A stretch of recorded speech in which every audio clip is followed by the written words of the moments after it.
guys, and welcome back to my channel. My name is Chloe, if you are new here, and if you are, I would love for you to hit that red subscribe button down below. And of course, if you enjoyed the video, don't forget to give it a big thumbs up. So today I have got for you another video sponsored by the lovely people over at Nurses.co.uk. If you haven't seen any of my nursing videos before, I will link the playlist up there, but essentially they are a careers website built for nurses, by nurses, and on top of all the fab job opportunities they have on their website, they also have a load of great resources, both for student nurses, qualified nurses, people who are thinking about becoming nurses. So I will leave all their links in the description box down below. And today I thought we would go ahead and talk about burnout. Nurses getting burnt out. I usually try to cover much kind of happier and more positive topics here on my channel. However, I don't want to sugarcoat things for you guys. Nursing isn't all sunshine and rainbows. As much as I love my job, you know, nursing is a hard career. I'm not gonna lie to you guys. I try to ensure that my nursing videos are the right kind of balance between being optimistic and positive and sharing with you guys my love for my career, but also, you know, a healthy dose of realism, because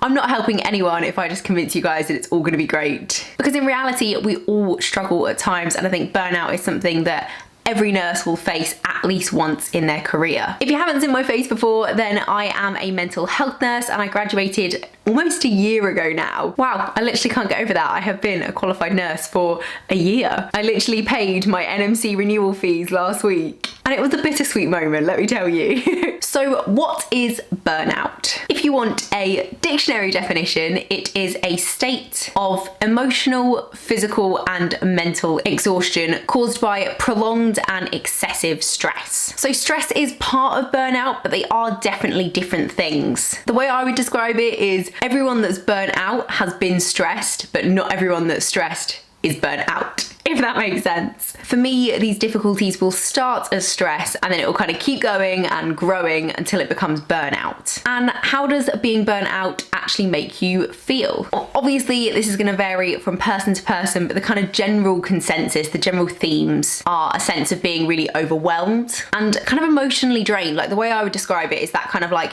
desperately trying to keep your head above water when you're not a strong swimmer kind of feeling. But no matter how you want to describe it, I think we can all agree it's not a good feeling. It's not a good place to be. And if all the stressors that are making you feel burnt out continue, then you're likely to lose all interest and motivation in the thing that's making you feel burnt out, which is probably going to be your nursing. Which is why I think it's so important to talk about these kind of things and to kind of recognize that as a nurse, it is normal to get burnt out at times. And that's okay. It doesn't make you a bad nurse. It doesn't make you a bad person. It doesn't mean that you're not good enough or you're not resilient enough. It is okay to get burnt out. The important thing is to recognize it early and deal with it in the right way. So this video is much more going to be about like what burnout is, what does it look like, recognizing it and normalizing it, because I think we as nurses need to give ourselves a break. And then my video next month is going to be more about how to prevent burnout and how to get back from it when you are burnt out. And obviously there are loads of different things that can make you feel burnt out. It can be family stress, stress within your relationships, friendships, school, university, career, anything. But obviously, since I am a nurse, I can best speak about burnout as a nurse. And to be honest with you, the main reason I wanted to make a video on this topic this month is because I have been feeling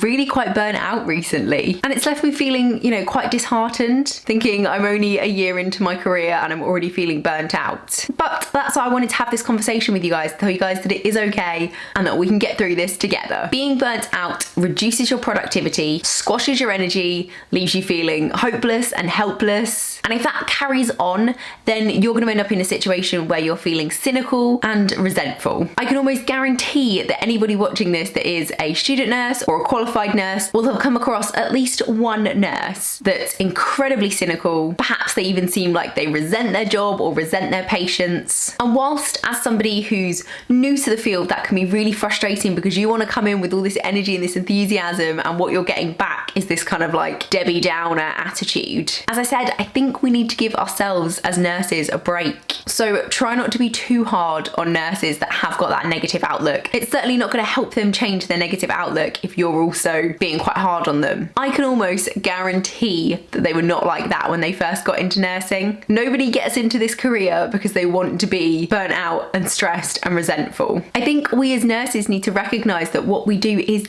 difficult. It is really difficult at times, particularly with the way the NHS is at the moment, with underfunding and staffing issues. If nobody's told you this recently, you are doing a great job, okay? I'm certainly not saying it's acceptable for nurses to let their practice be affected by their cynicism, whether that comes from a place of being burnt out or not. But I don't think we should be turning on each other. I think we should be supporting each other. We can and we should be challenging these kind of negative attitudes within nursing, but there is a supportive and understanding way of going about that, which is much more likely to have the outcome you're looking for. A really important thing for me in terms of burnout is being able to recognize it. If you can recognize it early, then hopefully you can nip it in the bud before it gets any worse. The trouble comes when people don't know how to recognize it until it's too late, and then it feels like you've just been smacked over the head with a frying pan, and it's like, where has this come from? Like, it's come completely out of the blue, when in reality it hasn't. You just haven't recognized the early signs. And I think that is exactly what happened to me a couple of months ago. Just out of nowhere, I felt so burnt out, and yet in hindsight it didn't come out of nowhere. Like, the signs are there all along, I just weren't picking up on them and acting on them. So I've mentioned a few times now the signs that someone's becoming burnt out, but what are they? There's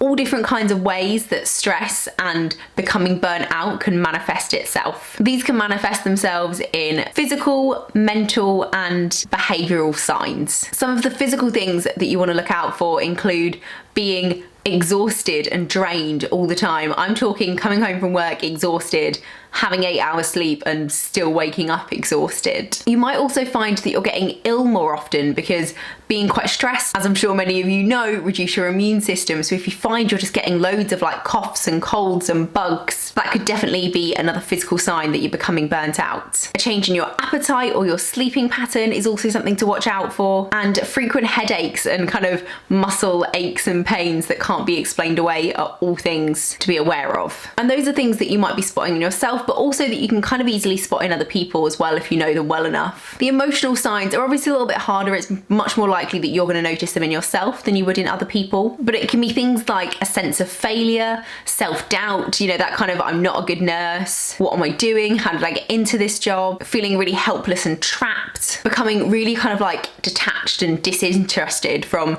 your job and your life in general. And then a lack of motivation and interest, like I said, particularly in your job, is something that I really look out for. And then some behavioural signs might be becoming a bit more withdrawn or isolated. Why can't I say that word? Isolative? No. Isolate yourself. Procrastinating, this is a big one for me. I am so good at time management, but when I'm feeling really stressed and when I'm starting to become burnt out, I procrastinate like anything. And also taking your frustrations out on other people. Not an ideal thing to be doing, and definitely a sign that something's wrong. So what causes burnout? It's usually a combination of different factors, which again can come from multiple areas of your life. And it's going to be different for everyone. Some people might have a slightly higher threshold, some people a slightly lower threshold, and that's okay. We are all individuals, we're all human. I couldn't imagine robots ever taking over the job of a nurse because it relies on us being human, and that can sometimes be our downfall. The work factors in particular to look out for though are feeling like you've got no control in your workplace. So this could be due to the doctors, the consultants in your team, due to management. There's all kinds of reasons why you might feel like you're not in control when you're at work. A lack of recognition for when you do a good job. I think if I ever end up in management, that's one thing that I will really instill within my team, that I wouldn't want my only interactions with people to be when they've done something, you know, in inverted commas, wrong. I feel like we should be praising people for when they're doing a really good job in quite often difficult circumstances. Overly demanding work expectations, which I think is something that a lot of nurses will be facing, particularly when you're quite short-staffed. Often a lot more is than expected of the staff you have got. And working in a chaotic or high-pressured environment also isn't going to be great for your stress levels and trying to avoid burnout. And if you've got all these kind of work stresses and then you couple that with some things going on in your personal life, not getting enough sleep, not eating very well, not having time to see your friends, not exercising, you're going to end up getting burnt out, I can tell you that now. So that's everything I wanted to talk about in this video. I hope you guys didn't think it was too negative, but I think it is really important for us to be talking about this as nurses, to recognise that it is okay to be stressed and that becoming burnt out does not mean you're a bad nurse. It It doesn't mean you're not resilient enough. It doesn't mean you're not good at your job. What's important is being able to recognize it early, which hopefully you'll be able to do a little bit better after this video. And then, as I said, in the next nursing video that I do, it's going to be all about how to avoid getting burnt out. And if you do end up getting burnt out, how to kind of pull yourself back from that. As I said, it wasn't that long ago that I was feeling burnt out myself, but